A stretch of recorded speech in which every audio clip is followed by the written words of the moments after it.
2017년 런던의 한 경매장에서 스페인의 유명 화가 페데리코의 한 작품이 14만 9천 파운드, 약 2억 2천만 원에 낙찰됐는데요. 이 작품은요, 1920년대 할리우드의 꽃미남 스타 루돌프 발렌티노와 그의 비밀 연인 폴라 네그리의 모습을 그린 건데요. 그런데 저 반지를 그림으로 그리다니 또 무슨 일 나는 거 아니야? 이게 도대체 무슨 반지길래? 아까 그림 속의 여자 손에 있던 반지를 말하는 건데요. 호랑이처럼 강렬한 주황빛 때문에 호랑이의 눈으로 불린 반지. 와, 비슷하다. 야, 눈동자 있는 것 같아. 그래, 동물농 같다. 이 루돌프 발렌티노가 처음 반지를 산 곳은 미국 샌프란시스코의 한 상점이었습니다. 진열대 구석에서 영롱한 빛을 내뿜는 반지를 발견한 발렌티노. 그런데 그 반지가 왜 거기 있담? 그거 사시게요. 안 사시는 게 좋을 텐데. 어떤 이유에선지 반지를 팔기 꺼린 상점 주인. 하지만 발렌티노는 뭔가에 홀린 듯 반지를 구입했습니다. 발렌티노는 이 반지를 1926년에 개봉한 영화 족장의 아들에서도 착용하고 등장할 정도로 무척 애지중지했는데요. 그런데 몇 달 뒤 건강했던 그가 급성 복막염으로 31살이라는 이른 나이에 세상을 떠나게 됩니다. 아, 죽었어요? 죽었습니다. 발렌티노가 떠난 뒤 연인이었던 배우 네그리는 그의 유품인 반지를 소중히 간직했습니다. 아이고. 그런데 그때부터 네그리는 이유 모를 통증에 시달리며 연기 활동이 어려울 정도로 건강이 악화됐는데요. 그리고 그쯤 네그리는 반지를 새 연인인 가수 루스 콜롬보에게 사랑의 증표로 선물. 에헤. 그런데 얼마 뒤 루스는 총기 오발 사고로 26세 나이에 사망했습니다. 야, 저 정도는 뭐가 있는 거다. 이 정도 되면 있는 거네요. 그리고 또 바뀐 반지의 주인 루스 콜롬보의 친구인 배우 조 카지노. 그 역시 교통사고로 사망. 아우. 아니 이쯤 되면 악령의 반지 이미 너무 확실한데요. 거의 그렇죠. 네. 이 죽음의 그림자를 몰고 다닌 반지는요. 그 뒤엔 미국의 한 은행 금고에 봉인됐습니다. 잘했다. 그런데 아우. 은행에 큰 화재가 난 이후에 아 왜 그래? 반지는 온데간데 없이 사라졌다고 합니다. 야, 은행에 또 불났대. 그러니까. 마치 증발한 듯이 사라진 반지. 그런데 발렌티노의 친구인 화가 페데리코가 그림으로 그려서 세상에 공개했으니 반지의 정체를 아는 이들은 모두 경악할 수밖에 없었던 거죠. 수십 년 만에 그림으로 부활한 죽음의 반지. 또다시 그 저주도 부활하는 걸까요?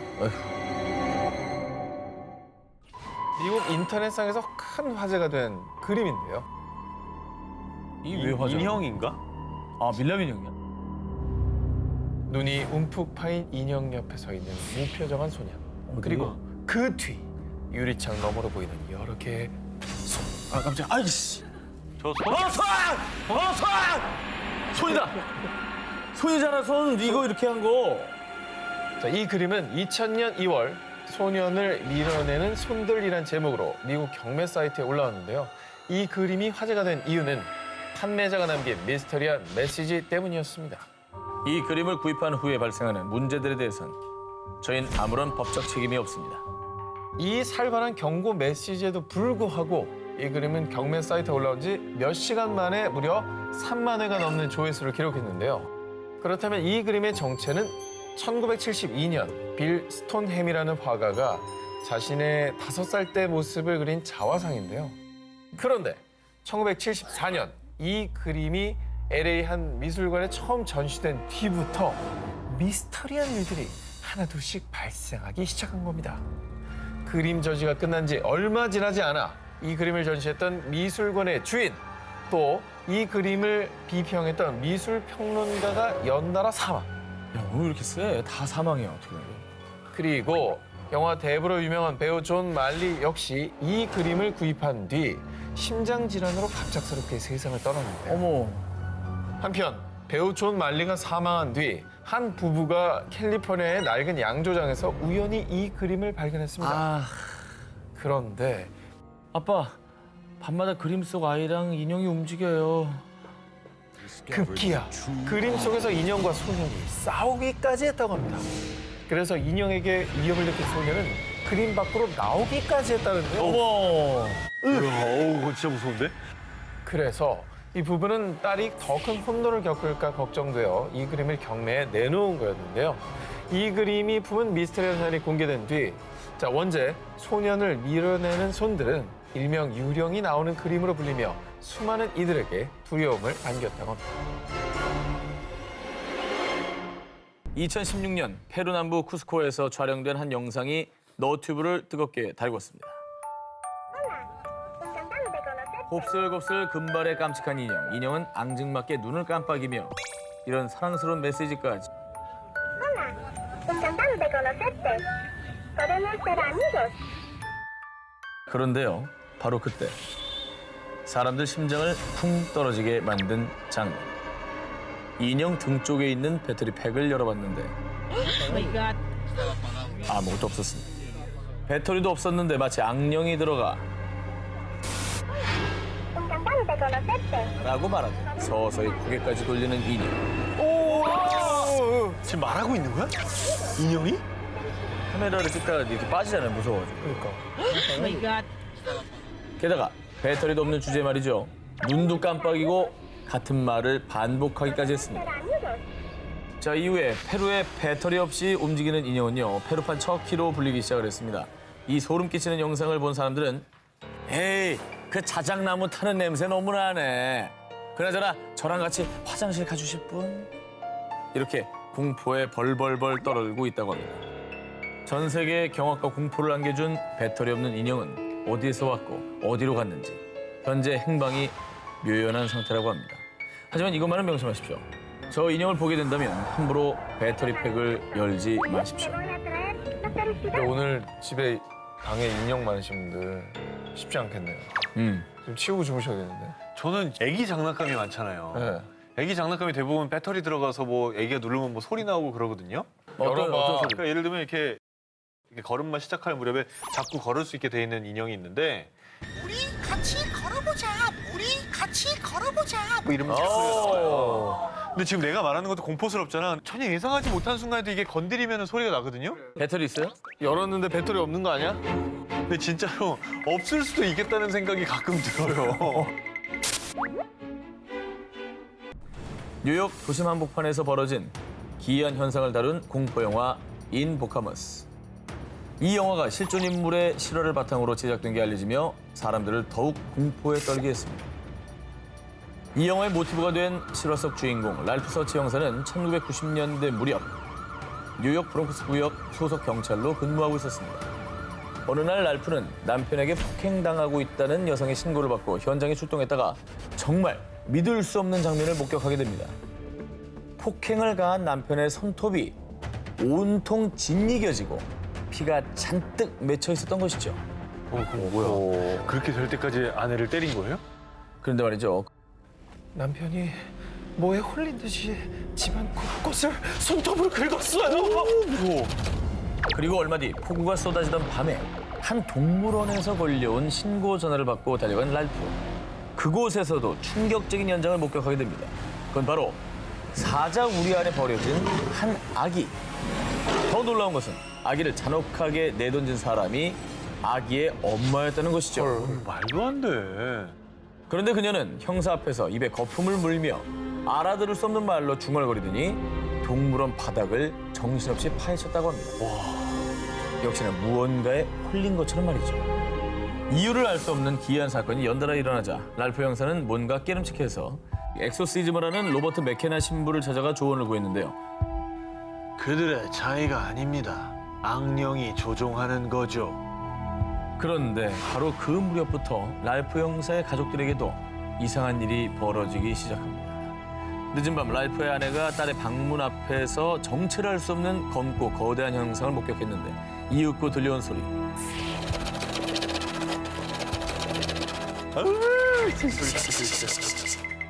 그리고 또 어느 날은 침대 밑에 누군가 있는 것 같아요.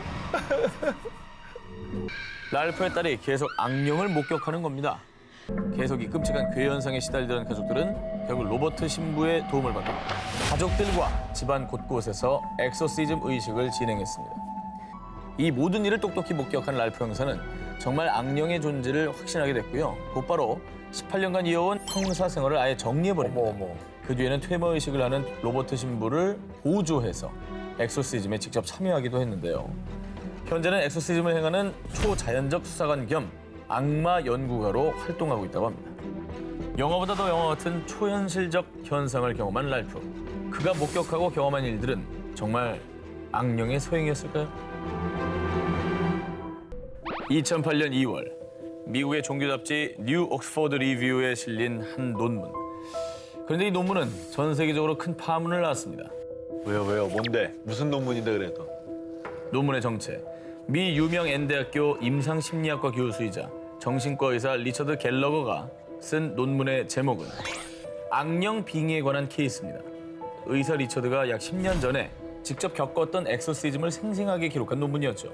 의사는 과학을 통해서 그렇죠. 의사를 행하는 사람인데 이게 악령 같으면 비과학이기 때문에 약간 믿기 힘들다 이렇게 얘기해야 되는 거 아닌가요? 근데 그런 의사가 썼기 때문에 의학계에서 엄청난 논란이 됐겠네요. 그렇죠. 그도 원래는 악령 따위는 개나 줘버려 라고 주장하는 엑소시즘 회의론자였습니다. 그런데 1998년경 그의 인생을 180도 뒤바꾸는 일이 일어납니다. 의사 리처드는 한 신부의 부탁으로 39세 여성 줄리아를 진찰하게 됐는데요. 그런데 악령의 목소리가 들려요. 제발 저 좀 도와주세요. 감히 내 가족의 나를 감당할 수 있을까? 정말 악령의 모습처럼 검게 변한 얼굴로 알 수 없는 말을 내뱉는 줄리아. 의사 리처드는 난생 처음 보는 증상에 어떠한 진단도 내릴 수가 없었습니다. 헐. 하지만 결국 1998년 6월 카톨릭 사제들과 함께 엑소시즘에 참여했는데요. 그런데 말입니다. 당시 더운 여름인데도 불구하고 방 안은 마치 한겨울처럼 냉기가 가득. 심지어 그녀는 한 번도 배운 적이 없는 라틴어와 스페인어를 미친 듯이 말하기도 했고요. 소름이다. 어떻게 알아? 그리고 엑소시즘이 진행되는 동안 줄리아 주변에 물건이 날아가거나 헐. 그녀의 몸이 붕 떠오르는 등 과학적으로 절대 설명할 수 없는 기현상들이 계속됐다고 합니다. 그 뒤 줄리아가 암 말기 상태라는 말을 마지막으로 연락이 끊겼다고 합니다. 그 악령이 그 기회마저 앗아간 것 같은 느낌이 들죠. 안타까운데요. 하지만 한편 강력한 악령에 빙의된 줄리아를 통해 악령의 존재를 확신한 의사 리처드는 국제퇴마협회 고문으로 활동하며 100건 이상의 엑소시즘에 참여한 그는 그 뒤에 사제들과 함께 생생하고도 오싹한 경험을 논문으로 발표한 것이죠. 의사가 실제로 악령이 있다고 논문을 통해 얘기한 거니까 더욱더 소름 끼치네. 그렇죠.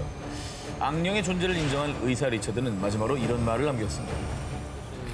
나는 무엇보다 과학적인 증거를 믿습니다. 그리고 줄리아, 아니 악령은 존재한다. 지금으로부터 30여 년 전 우리나라의 한 영화 촬영장에서 벌어진 일입니다. 우리나라야. 바로 1985년에 개봉한 공포 영화 목 없는 여살인마인데요. 영화 촬영 장소 섭외를 위해 경기도 청평의 한 별장을 방문한 김영한 감독. 음산한 외경에 미로 같은 내부. 그는 이 별장을 보자마자 단번에 마음에 들었죠. 그렇게 이 별장에서 시작된 공포 영화 촬영. 하지만 이때까지만 해도 아무도 몰랐습니다. 이곳에서 어떤 일이 벌어질지를 말이죠. 김영한 감독이 직접 밝힌 미스터리한 사건들. 먼저 이 영화의 첫 장면에 등장하는 고양이에서 시작됩니다. 주인공의 혼이 깃든 만큼 중요한 역할인 고양이. 그런데 촬영을 위해 고양이를 찾으러 간 조 감독은 그만 깜짝 놀라고 마는데요. 그 이유는 조금 전까지만 해도 멀쩡했던 고양이가 피를 토한 채 죽어있던 겁니다. 그것도 한 마리가 아닌 무려 200여 마리의 고양이들이 말이죠. 갑자기? 갑자기 200마리가? 200마리가. 원인 모를 고양이들의 떼죽음. 결국 그날 밤 조 감독은 촬영을 위해 급하게 고양이를 구하러 갔는데요. 그런데 그때 조 감독이 낸 교통사고로 한 명은 사망, 한 헐. 명은 중경상. 고양이도 죽고 사람도. 와, 무섭다. 그런데 미스터리한 일은 여기서 끝이 아닙니다. 촬영하던 도중 안전장치로 설치해놓은 피아노 줄이 갑자기 끊어지면서 촬영 중이던 배우가 의식불명에 빠지기까지. 어머. 헐. 이 정도면 심한 사고가 계속 일어나네. 그렇게 간신히 겨우겨우 영화 촬영을 끝마친 김영한 감독. 마지막 촬영 날 그간 신세를 진 청평 별장 주인에게 인사를 건넸는데요. 그런데 촬영 다 했어요? 괜히 불편할까 봐 말 안 했는데 끝까지 촬영한 팀은 처음이에요. 무슨 일 없었죠? 아니 그러니까 다들 하다가 와서 도망갔다는 얘기죠. 도망갔다. 네. 야, 무섭다. 그리고 별정에서 벌어진 미스터리한 사건의 결정타. 아니 이 여자가 왜 여기에 있지? 바로 영화의 한 장면 속에서 1분가량 정체불명인 여성의 모습이 찍힌 겁니다. 어디?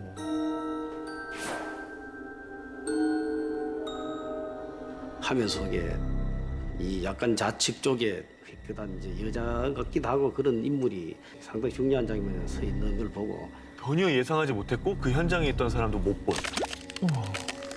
그런데 김영환 감독은 이 얼굴이 어딘가에서 낯이 익었답니다. 예? 그 이유는 10년 전 그가 조감독이던 시절에 영화 촬영을 하다가 안타깝게 감전사로 숨진 여배우와 이 화면 속의 여배우가 무척 닮아 있었다고. 뭐야. 뭔가 세상을 떠났다. 다시 나타나고 있다는 거죠. 소름. 미스터리한 사건들부터 숨진 여배우의 원혼까지 과연 그 별정에는 어떤 한이 서려 있는 걸까요? 지난 65회 특종 등골이 서늘해지는 기묘한 이야기 19에서 제가 인피 인형 괴담을 소개했는데 다행히도 한 인형 제작가의 작품이었다는 사실이 밝혀졌죠. 간담을 서늘했지만 그런데 말입니다. 일본 홋카이도 이와미자와에 있는 사찰 만넨지.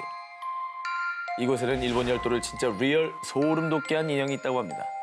이 인형의 사연은 1918년으로 거슬러 올라갑니다. 이 인형은 18살 스즈키 나가요시가 자신의 3살짜리 여동생 키쿠코에게 준 선물이었습니다. 그런데 동생이 심한 독감을 앓다 그만 세상을 떠나고 말았습니다. 그 뒤 키쿠코를 추모하기 위해 가족 재단에 인형을 올려뒀는데 며칠 뒤 가족들은 깜짝 놀라고 맙니다. 분명히 단발이었던 인형의 머리카락이 살아있던 겁니다. 머리가 많이 자랐는데요. 저건 너무 많이 자랐는데? 이때부터 가족들은 이 인형에 딸 기쿠코의 영혼이 깃들어 있다고 믿기 시작했는데요. 그러나 1938년경 온 가족이 당시 일본군이 점령했던 러시아 사할린으로 이사를 가야 하자 딸의 영혼이 깃든 인형이 편히 쉴 수 있도록 인근의 만넨지절에 맡겼다고 합니다. 머리카락이 자라는 인형에 대한 이야기는 삽시간에 일본 전역으로 퍼져나갔고요. 많은 이들이 이 미스터리한 인형을 보기 위해 만넨지를 찾았습니다. 그런데 이때 기쿠코 인형의 이야기는 신도를 모으기 위해 절에서 지어낸 얘기입니다. 한 광부가 절에 맡긴 인형의 머리카락이 자랐다는 전설을 각색해 신도들을 모으기 위한 거짓이라고 주장한 거죠. 아니 충분히 저렇게 주장할 만한데 근데 머리카락이 진짜 자라고 있다면서요? 한 기자님 말씀처럼요. 사람들도 그런데 그 머리카락은 뭘로 증명할 거냐라고 반문을 하기 시작을 했습니다. 결국 학계에서 진위를 파악하기 위해 인형의 머리카락 성분을 분석을 했습니다. 그런데 인형의 머리카락에서 사람이나 동물의 털을 구성하는 비늘층이 발견됐습니다. 머리카락이 인형 머리에 있는 접착제를 영양소로 흡수해 계속 자랐다는 주장이 저렇게 등장합니다. 하지만 이 주장 역시 모근 없이는 모발이 자라는 것이 불가능하다는 또 다른 주장에 의해 다시 방향을 잃고 맙니다. 정말 의문이다. 이 머리카락이 자라는 인형을 두고 사람들의 공방과 억측이 거세지자 만넨지 사찰 측에서는 영험한 인형을 왜곡하지 마시오 라며 결국 인형을 사찰 내에 봉인했다고 합니다.